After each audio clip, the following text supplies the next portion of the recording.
I want to see what would you do at that point after. Let's have Ethan said, you know what? No, you didn't meet my goal, and then you at walked that out. point, Or you I got mean, up to I'm walk going to out. have to go back to the sales desk. Right. Yeah, I mean, look, nobody can do this better than I can. No, you did it.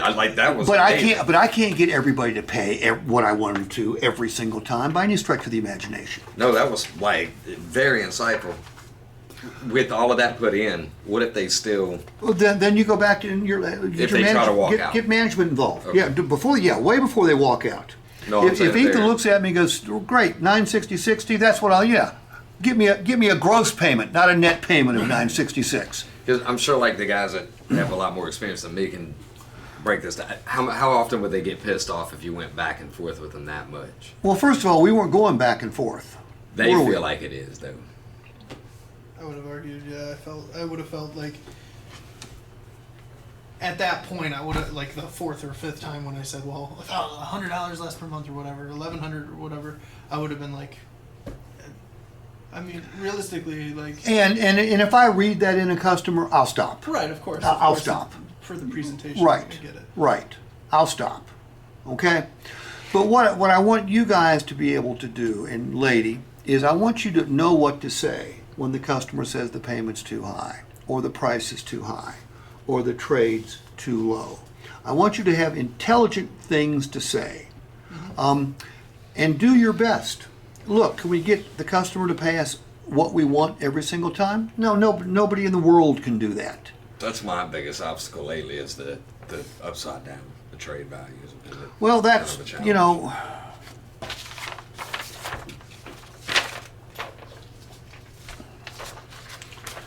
that's why I gave an either or. I said you're $10,000 upside down, okay? We can do this one of two ways. See, I'm always trying to put the customer in a position where it's either or. The payment for your truck is $1,088. The payment with your trade is $1,251. If you want to leave at $1,088, add $10,000 to your down payment. Or if you watch the video, you'll notice I said, or keep the money wherever it is. I never want the customer to have to tell me they don't have the money. So I said, or keep the money where it is and live with $1,251. Which one works best for you? Okay, some people will close, some people won't. Over here, I said, how important is the Bose? How important is this, that, or the other?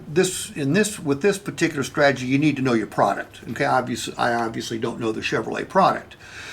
So I put him in a position where I'm asking him to pay $100 a month more. Like I said, what's easier to say yes to, $100 a month or $1,251? The answer is $100. Then I cut it to a daily amount, $333. Then I cut that in half because he's going to get part of this money back. Do you understand how this works? Mm-hmm. Okay, and then I'm trying to constantly make it easier for the customer to say yes. Again, I'm making the assumption, and I asked the question, I said, you can make the payment, you just don't want to, correct? Mm-hmm. If the customer says, no, Steve, I can't make the $1,251 a month payment, then I have to go a completely different direction. Right. Okay, then I made a mistake.